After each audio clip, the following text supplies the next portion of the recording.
মানে গত 7 বছরে হয়নি ওয়ান ডে, যার ফলে এখনও অনেক কিছু হওয়ার আছে।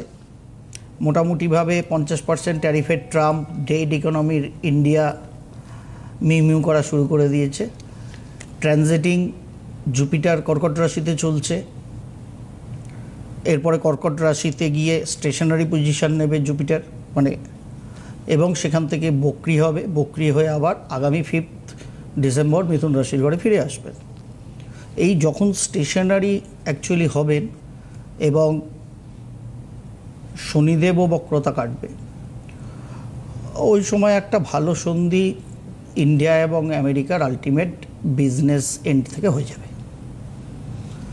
তার কারণ স্বাধীন ভারতের হরোস্কোপে 15ই আগস্ট 1947 চন্দ্রদেবের ডিগ্রি যেখানে, সেই ডিগ্রির কাছাকাছি জুপিটার এই কর্কট রাশিতে বর্তমান অবস্থায় স্টেশনারি হবে।